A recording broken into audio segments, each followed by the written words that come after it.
Hi guys, so for today's video I will going to show you some apps. For this video, part 1 pa lang to, I will show you some apps na kung saan sometimes ginagamit ng ating partner to cheat or to deceive us na we thought it is only a simple app but we don't know it was a hider app kung saan pwede ka mag-hide ng photos, apps, videos, and many more. Madami pa. Sobrang dami na pwede mong gawin doon. So, for today's video, yun ang ituturo ko sa inyo. Maybe some of you alam to or I don't know, some of you hindi rin to alam pa. So, just keep on watching and don't forget to like and subscribe to my YouTube channel. Huwag kang magsiskip para mas maintindihan mo ng maayos yung tutorial na gagawin natin today. So, punta tayo sa ating Play Store. Ayan, so search lang natin to. Secret Calculator, Music, Photo, Video, App, Hider. Pag sinearch mo yan, madaming lalabas na ganyan. Madami yan. Yun lang. Then, pag na-install nyo na to, ayan siya. So, open lang natin. Ayan. So, we must create a PIN code. So, make sure yung PIN code nyo, maalala nyo. Kasi ito yung gagamitin natin later on. So, for example, for me, my birthday, 12/07. Ayan. Warning, please remember your PIN code to access your hidden data and unlock your lock apps. If you want to access, enter your PIN code on the calculator. Okay. So, yung PIN code na gagamitin natin, yun yung i-access natin later on dito sa calculator para ma-open natin siya. Okay. So, lagay tayo ng backup para sa PIN code. Okay, ayan. If ever makalimutan natin, pwede din ma-send sa email natin. Lagay lang natin yung email natin. Ayan. So, once na-open na natin siya, as you can see, it was really a normal calculator. Diba? Pwede kang mag-type. Ayan. Mag-ganyan-ganyan ka. Pwede yan siya.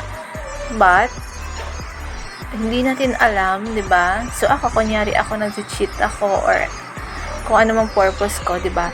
So, ako, ayan, mag-i-install ako ng apps na ganito. For example, ayan. So, pag in-open ko na siya, pag in-open ko siya, normal calculator lang lalabas dyan. Ayan, sobrang wala kang makikitang kahit ano.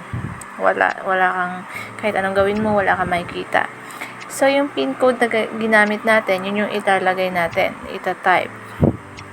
Then, ma-access na yung ating apps. Ayan. Hindi pa yung PIN code na nilagay ko is yung birthday ko. So, ita-type ko lang yung PIN code na yun dito sa calculator, then lalabas na to. So, allow calculator to access photos, media, and files on your device. So, click allow. And then, ma-open natin siya. So, there are no items, diba? Wala pa kasi wala pa tayong lalagay. So, sa photos, pwede tayong mag-add.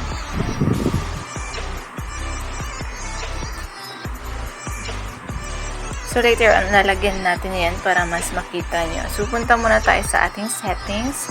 And then, i-on lang natin yung fingerprint. This is optional if you want. And then, yung PIN code backup, okay na tayo. And you can choose also, pwede rin kayo maglagay ng pattern as a security. Then, ayan na, okay na siya. So, sa photos, example tayo, lagyan natin to ng photos. Mag-hide tayo ng mga photos na ayaw natin makita dun sa gallery natin. Tayo sa tatlong dot na to. And click hide. After that, ayan, lalabas na yung mga photos. So, we can choose, for example, i-hide ko tong photos ko. Ayan. For example lang naman. Hindi pa. Wait lang. Hanap pa tayo. For example, this one, plates. I-hide ko lang tong plates. So, sa inyo, kung may mga important pictures kayo na ayaw nyo makita sa gallery, for example, so kung ako nag-cheat ako, halimbawa, may photos ako nung third party ko or whatsoever, what do you call that? So, i-hide ko siya. So, ikaw, na girlfriend niya or boyfriend niya, hindi mo yung makikita kasi i-hide niya. Ayan. So, itadan na natin. Turn your low-resolution blurred photos into... Disregard nyo lang yung ads. Malabas na ads. Ayan. So, may na-hide na tayong photos. Ayan. So, you have the option also if you want to unhide it or delete it. Okay. So, sa videos naman, same lang din yung gagawin natin. Same pattern lang. Ayan. So, we have some videos here. For example,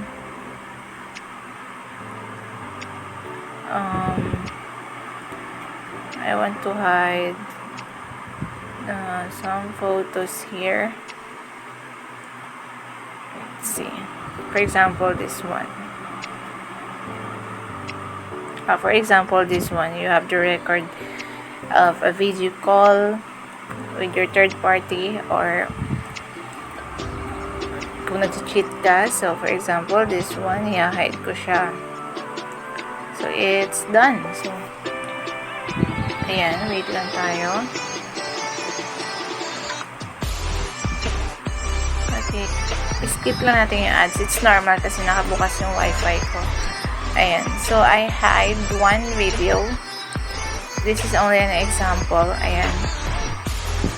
Of course, you have the options also here. Same with music. So,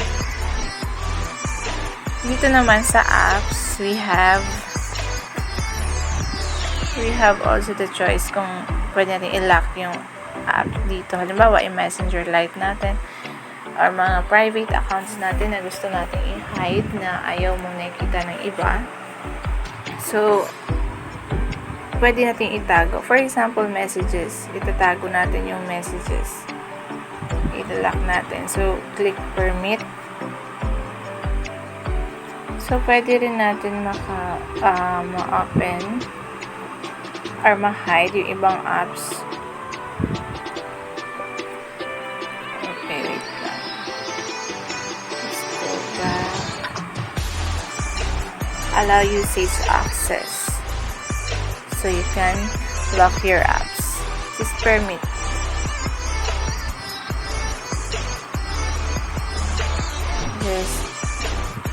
I-allow lang natin to. Permit usage access. Para ma-run yung pag-lock ng apps na yun. Okay. So, we're done.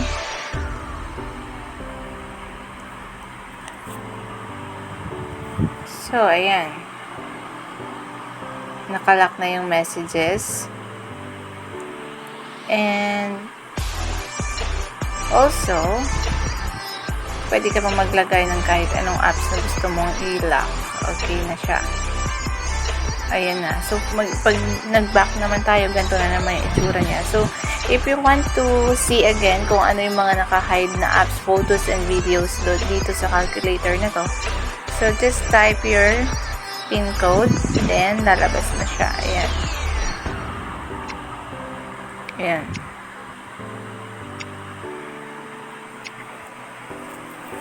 See? So, lalabas na siya. Ayan. Sobrang nakatago niya. Hindi natin makikita. If I back this one, ayan. So, ayan siya, diba? Ito siya. Ito siya. So, naka-hide na yung mga gusto natin i-hide doon sa ating calculator. So, pag yung partner natin, yung girlfriend or boyfriend natin, nag-open nito, hindi niya malalaman ano ba meron. So, he or she can use this as a normal calculator if you want. For example, you can add here or something like that. That's it. So, pwede nyo gamitin as a normal calculator without knowing na this is a calculator hider app. So, pag ikaw, type ka ulit ng PIN code, ito na may bubuksan mo na siya. So, wag lang tumama dun sa ita-type niya or magsusolve siya ng same sa PIN code na ilalagay mo. Baka matsambahan niya and mabuksan niya na, oh my god, meron palang ganito. So, yun lang. So, wag sanang tsumamba dun sa ita-type niya dito na numbers, yung PIN code mo. Kasi, ma-access na yung hidden features ng calculator na to, and malalaman niya na meron kang mga tinatago. Okay. So, this is only for tutorial purposes. I do not promote any apps here. Kahit itong tinatry ko, hindi ko siya pinapromote. You have your choice. Install at your own risk. Okay?